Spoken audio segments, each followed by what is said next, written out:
네. 그 국정기획위원회 구성돼서 출범된 거 아시죠? 네, 알고 있습니다. 그러면 국정원에서는 파견돼 있습니까? 제가 어제 보고받기로는 어제 국정원에 연락이 왔고 그쪽 국정기획위원회에서도 국정원으로 연락하는 게 너무 어려웠다는 얘기를 들었는데 그래서 어제 다시 파견과 그다음에 보고를 다 지시해 놨습니다. 아니 출범 전에 그래도 국정원 분야도 뭐 개혁 분야가 있을 거고 뭐 제도 개선 분야도 있을 거고 그렇지 않습니까? 근데 두 번이나 리젝을 당했어요. 전문위원을 파견 전문위원을 추천했다가 두 번이나 리젝 당한 걸로 알고 있거든요. 그건 저는 전혀 보고받지 못해서 들어가서 확인해 보겠습니다. 예, 그래서 국정원이 아예 빠져 있다라는 게 저는 이해가 안 되거든요. 그 점 좀 살펴주시길 바라겠습니다. 네. 예. 좀 가벼운 질문 하나 드릴게요.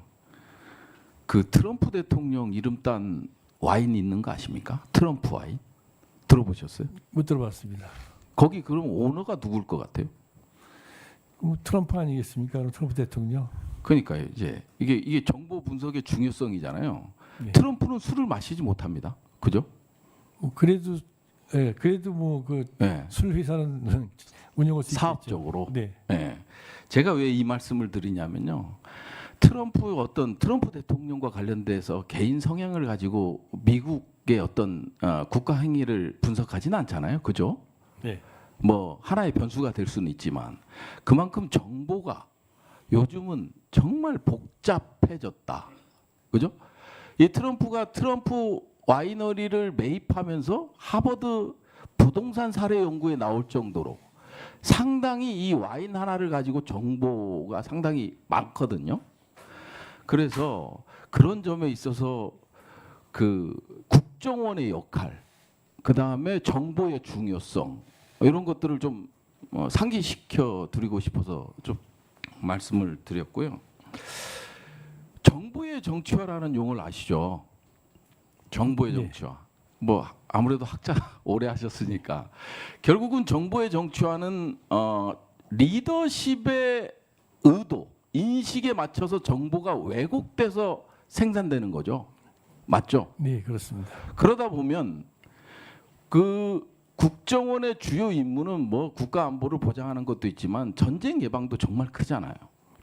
예? 네. 근데 이 뭐 박근혜 때 우리는 뭐 교훈이 있습니다. 뭐 이명박 정부 때 예를 들어서 북한 붕괴론부터 시작해서 박근혜 정부 때 뭐 통일 대박 뭐 이런 것들 해서 대통령이 이런 워딩을 던져 놓으니까 국정원에서 이제 그거에 맞는 정보를 분석하다 보니까 남북 관계도 어그러지고 막 그런 사례들이 있었잖아요.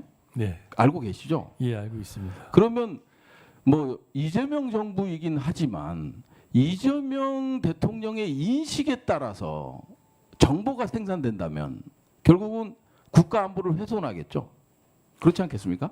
예, 그렇습니다. 그래서 중심을 잘 잡으실 그런 자세는 돼 있으신가 좀 여쭈고 예, 싶은데요. 존경하는 부승찬 의원님 질의에 답변 드리겠습니다.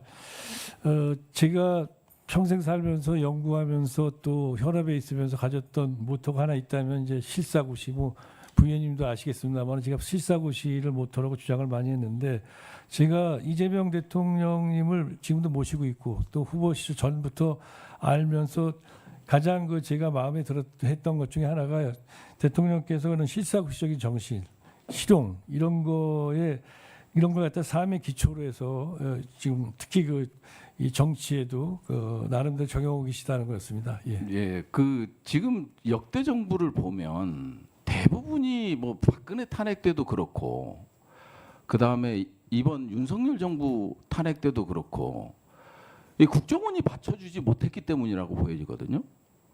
제가 이제 북한 평양 무인기 얘기를 잠깐 해볼게요. 분명 국정원에서 보고서가 작성됐을 거예요. 그렇죠?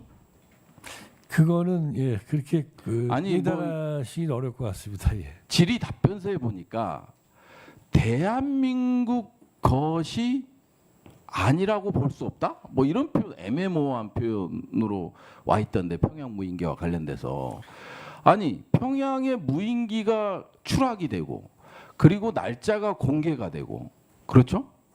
그리고 국방부 훈령을 위반하고 군영법을 위반하고 그다음에 형법을 위반해서 북한에 무인기를 보냈단 말이에요. 그러면 국정원에서 이거와 관련된 분석 보고서가 없다라는 건 이해가 안 될 것 같은데요. 그 정도로 예, 국정원이 허술합니까? 비공개 회의에서 답변 드리겠습니다. 말씀해 주실 거예요? 정말 해 주실 거예요? 비공개 회의에서 네. 답변 드리겠습니다. 예. 그러면 일단 비공개 회의에서 그 답변을 한번 들어보도록 하겠는데요. 정말 모든 법과 절차를 위반해서 북한의 공격을 유도하기 위해서 평양의 무인기를 침투시켰거든요. 그런 점에 대해서가 과연 국정원은 그때 당시 어떤 역할을 했는지 저는 정말 궁금해요.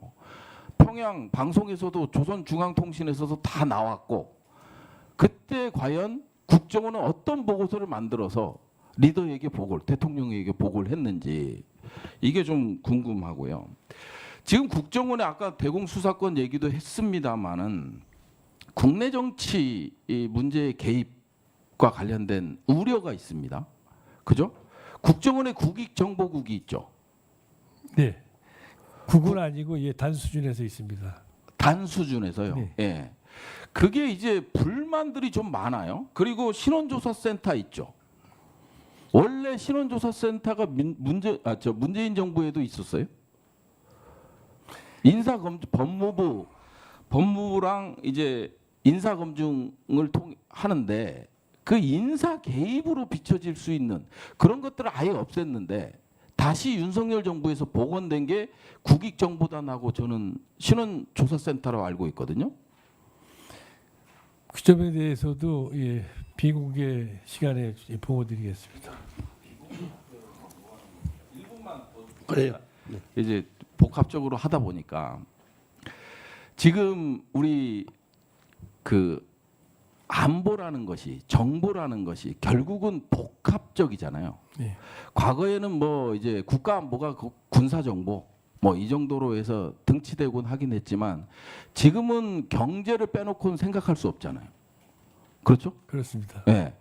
알래스카 LNG 그 가스관과 관련돼서도 마찬가지고 그 다음에 한일 대륙붕 개발협정 이제 3년 후에 만료되는 걸로 알고 있는데 이것도 그렇고 지금 이란 이스라엘 전쟁과 관련해서 상당히 밀접한 관계가 있잖아요. 네. 근데 혹시 마지막으로 경제 안보와 관련돼서 국정원의 역할을 강화시킬 법안을 갖고 있는지 이 질문에 대해서는 답변이 가능하시겠죠? 네. 예. 지금 공급망법에 의해서 국정원이 경제안보에 관여하게 돼 있습니다. 그래서 경제안보국이 다니는데 경제안보를 중심으로 해서 한국의 국가 미래 전략의 어떤 전략을 수립하는데 국정원이 어떤 적극적으로 지원을 하기 위해서 필요한 그런 나름대로의 그 조직을 강화하는 게 필요하다. 그렇게 생각하고 있습니다. 네, 부선장님 수고하셨습니다. 이어 존경하는 우리 송원석 위원님.